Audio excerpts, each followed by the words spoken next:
उड़ान आईएएस अकादमी के छत्तीसगढ़ समसामयिक प्रश्नोत्तर श्रृंखला में मैं सुधीर वर्मा पुनः एक बार आपका स्वागत करता हूं। इस श्रृंखला में हमने प्रयास किया है हाल फिलहाल की सभी महत्वपूर्ण घटनाक्रमों को आप तक प्रश्नोत्तर के माध्यम से पहुंचाया जाए। चलिए तो आज के प्रश्नोत्तर श्रृंखला में हमारा पहला प्रश्न है, हरियर रिहंद सुघ्घर रिहंद योजना चलाई जा रही है। अच्छा, ये पूछना चाहता है कि कहाँ पर चलाई जा रही है। आपके ऑप्शन में है सरगुजा जिले में, सूरजपुर जिले में, बलरामपुर जिले में या कोरिया जिले में। तो आपको बता दें कि ये जो हरियर रिहंद सुघ्घर रिहंद योजना है ये चलाया जा रहा है कहाँ, सूरजपुर जिले में। ठीक है, सूरजपुर जिले में जो छठ घाट है वहाँ पर सघन वृक्षारोपण का कार्य और घाटों को साफ करने का जो काम है वही किया जा रहा है। किसके अंतर्गत? हरियर रिहंद सुघ्घर रिहंद योजना के अंतर्गत। ठीक, तो याद रखिएगा ये योजना कहाँ चलाई जा रही है, सूरजपुर जिले में। चलते हैं अगले प्रश्न की तरफ। चलिए, हमारा अगला प्रश्न है, गिरदावरी ऑनलाइन प्रविष्टि में प्रथम स्थान पर कौन सा जिला है। देखिए, सबसे पहली बात तो आपको पता होना चाहिए कि यह गिरदावरी क्या है। गिरदावरी का मतलब होता है, देखिए अभी खरीफ का फसल चल रहा है ना। ठीक, तो जब कोई भी फसल बोई जाती है तो उस फसल का कुल रकबा निकाला जाना ही क्या है, गिरदावरी कहलाता है। ठीक है, इसके लिए क्या करते हैं, जो राजस्व विभाग के अधिकारी होते हैं वो भू क्षेत्र में जाते हैं और वहाँ पर रकबा का मापन करते हैं। रकबा को मापने के बाद वो जो डेटा आता है उनके पास, उसको क्या किया जाता है, जो भुइयां सॉफ्टवेयर है उसमें फीड कर दिया जाता है। ठीक है, ताकि वो भुइयां योजना के तहत आपने सुना होगा कि आजकल आसानी से आपको इंटरनेट पे जो ज़मीन है ना, उसका डेटा आपको उपलब्ध है। ठीक है, तो वो कैसे होता है, वो राजस्व विभाग के जो अधिकारी हैं वो सॉफ्टवेयर में, भुइयां सॉफ्टवेयर जो है उसमें डेटा को प्रविष्ट करा चुके रहते हैं। ठीक, तो अभी इस वाले फसल में जो गिरदावरी चल रही है ना, ये जो फसल अभी खरीफ वर्ष चल रहा है हमारा 2020-21 का, उसके अंतर्गत गिरदावरी जो हुई है उसकी ऑनलाइन प्रविष्टि में प्रथम स्थान पर कौन सा जिला है, ये पूछना चाहता है। तो आपको बता दें कि कोंडागांव जिला जो है वो अभी वर्तमान गिरदावरी में प्रथम स्थान पर है। ठीक है, वर्तमान गिरदावरी की ऑनलाइन प्रविष्टि करने में प्रथम स्थान पर कोंडागांव जिला। चलते हैं अगले प्रश्न की तरफ। अगला प्रश्न है, हाल ही में महिला एवं बाल विकास विभाग द्वारा यूनिसेफ के सहयोग से पोषण माह के दौरान डिजिटल प्लेटफॉर्म के माध्यम से आयोजित वेबिनार का विषय क्या था। ठीक, तो आपको पता होगा कि यूनिसेफ जो है वो सुपोषण के लिए कार्यरत है ना। छत्तीसगढ़ में बहुत सारी योजनाएं हैं जो यूनिसेफ के माध्यम से चलाई जाती हैं। किसके लिए? कुपोषण मुक्ति के लिए, या यूँ बोले कि सुपोषण के लिए। और हाल ही अभी वर्तमान में चल भी रहा है क्या, पोषण माह, है ना। तो इस पोषण माह के दौरान महिला एवं बाल विकास विभाग जो है और यूनिसेफ का एक वेबिनार आयोजित हुआ है। और इस वेबिनार के अंतर्गत जो चर्चा का विषय था वो था मोर घर मोर बाड़ी, जिसके अंतर्गत छत्तीसगढ़ के प्रत्येक व्यक्ति से ये आग्रह किया गया है कि भाई आप अपने घर में ऐसे पौधे लगाओ जो सुपोषण से संबंधित हो, या यूँ बोले कि जिसमें से आपको पौष्टिकता प्राप्त हो, जैसे कि हरी सब्जियां हो गई या दालें हो गई, है ना। तो इस चर्चा का विषय क्या था वेबिनार में? मोर घर मोर बाड़ी।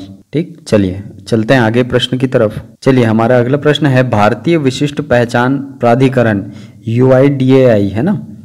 आपको पता होगा कि UIDAI द्वारा 14 वर्ष तक के बच्चों के आधार पंजीयन के लिए किस विभाग को पंजीयक घोषित किया गया है। ठीक, तो इसका उत्तर है महिला एवं बाल विकास विभाग। ठीक, क्योंकि हाल ही में ये जो UIDAI है इसने कहा है कि भाई 14 साल के बच्चों तक का भी क्या बनाओ, आप आधार कार्ड बनाओ। इसके लिए क्या करना पड़ेगा? सबसे पहले बात तो इसके लिए पंजीकरण चाहिए, हमको रजिस्ट्री चाहिए। तो ये जो रजिस्ट्री है उसका डेटा हमको कहाँ मिलेगा? महिला एवं बाल विकास विभाग के पास। ठीक, तो इनको पंजीयक के रूप में चुना गया है किसके द्वारा? UIDAI के द्वारा, है ना, भारतीय विशिष्ट पहचान प्राधिकरण। इसके द्वारा महिला एवं बाल विकास विभाग को पंजीयक घोषित किया गया है। ठीक है, चलिए चलते हैं अगले प्रश्न की तरफ। चलिए, हमारा अगला प्रश्न है, हाल ही में छत्तीसगढ़ के 3 ग्राम पंचायतों को राष्ट्रीय पुरस्कार हेतु चयनित किया गया है। ठीक है, तो इसमें असंगत युग्म कौन सा है? ये पूछना चाहता है कि किस पंचायत को पुरस्कार नहीं मिला है। ठीक, तो आपके पास ऑप्शन में है ग्राम कान्हा भैरा कबीरधाम को बाल मित्र पुरस्कार, ये सही है। दूसरा है ग्राम बनचरौदा रायपुर, इसको मिला है नानाजी देशमुख राष्ट्रीय गौरव ग्राम सभा पुरस्कार, ये भी सही है। तीसरा है ग्राम भिलाई कांकेर, है ना, ये वाला भिलाई नहीं है, दुर्ग वाला, ये कौन सा है, कांकेर वाला, इसको मिला है पंचायत विकास पुरस्कार, ये भी सही है। ग्राम पंचायत तखतपुर बिलासपुर पंचायत गौरव पुरस्कार, ये गलत है। ठीक, ये 3 जो ग्राम पंचायतें हैं हमारे, है ना, कान्हा भैरा, बनचरौदा और ग्राम भिलाई, इन तीनों को मिला है अभी हाल ही में राष्ट्रीय पुरस्कार। किसके लिए? जो पंचायत पुरस्कार जो होता है हमारे यहाँ, है ना, राष्ट्रीय स्तर पर, वो हमारे यहाँ ये 3 ग्राम पंचायतों को दिया गया है। याद रखेंगे, इम्पॉर्टेंट है, इस प्रकार के प्रश्न पूछ सकता है। चलिए, तो हमारा अगला प्रश्न है, निजी क्षेत्र की प्रथम खाद्य प्रसंस्करण इकाई गोल्ड के निर्माता कौन है? देखिए, आपको बता दें कि ये जो हमारे यहाँ निजी क्षेत्र की अगर बात करें, है ना, निजी क्षेत्र के अंतर्गत खाद्य प्रसंस्करण इकाई की बात करें तो पहली जो इकाई है वो खोली जा रही है कहाँ? उरला में, है ना, और इसको नाम दिया गया है क्या? गोल्ड। ठीक, और इसके निर्माता कौन है बोल रहे हैं तो गोयल ग्रुप। ठीक है, इसको याद रखेंगे, गोयल ग्रुप के द्वारा ये जो गोल्ड खाद्य प्रसंस्करण इकाई है इसका निर्माण किया जाएगा। चलिए, चलते हैं अगले प्रश्न की तरफ। चलिए, हमारा अगला प्रश्न है, छत्तीसगढ़ में स्थापित खाद्य प्रसंस्करण इकाई गोल्ड संबंधित है निजी क्षेत्र से, शासकीय क्षेत्र से, सहकारी क्षेत्र से या लघु बैंकिंग क्षेत्र से? तो अब भी मैंने जस्ट पिछले क्वेश्चन में आपको बताया कि ये जो गोल्ड है ना, खाद्य प्रसंस्करण इकाई, ये किससे संबंधित है? निजी क्षेत्र से, जिसका निर्माण गोयल ग्रुप के द्वारा किया जा रहा है। ठीक, चलते हैं अगले प्रश्न की तरफ। चलिए, हमारा अगला प्रश्न है, पढ़ई तुहर दुआर पोर्टल कब प्रारंभ हुआ? देखिए, ये जो पढ़ई तुहर दुआर है पोर्टल, है ना, पोर्टल हो या योजना हो, आपके मेंस के लिए और अभी हाल ही में जितने भी एग्ज़ाम होने वाले हैं सबके लिए बहुत ज़्यादा महत्वपूर्ण है, क्योंकि इस कोरोना संक्रमण काल में स्कूली बच्चों को शिक्षा से जोड़े रखने का माध्यम के रूप में कार्य कर रही है कौन? ये जो योजना है, ये जो पोर्टल है। ठीक, और इसका प्रारंभ हुआ था 7 अप्रैल 2020 को। ठीक, आपका उत्तर है ऑप्शन नंबर डी। चलते हैं अगले प्रश्न की तरफ।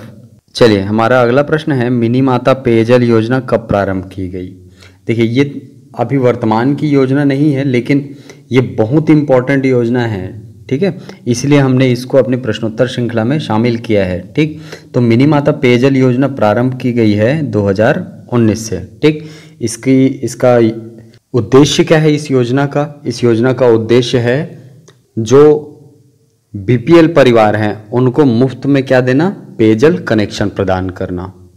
ठीक, चलिए, तो चलते हैं अगले प्रश्न की तरफ। चलिए, हमारा अगला प्रश्न है, छत्तीसगढ़ में खरीफ फसल वित्तीय वर्ष 2020-21 हेतु कितना ऋण वितरित किया गया है? ठीक, करोड़ में बताना है आपको। ठीक, तो इसका उत्तर है 4600 करोड़। बहुत इंपॉर्टेंट क्वेश्चन है आपके जो कृषि वाले सेक्शन है उसके लिए। ठीक है, ये आपको अपडेट करना ही पड़ेगा। ठीक, हो सकता है आपको पूछ दे। ठीक, चलिए, तो ये थे हमारे आज के कुल 10 प्रश्न और उनके आंसर कीज। वीडियो पसंद आए तो इसे लाइक करें, शेयर करें, हमारे YouTube चैनल को सब्सक्राइब करें। मिलते हैं अगली कक्षा में कुछ नई जानकारियों के साथ।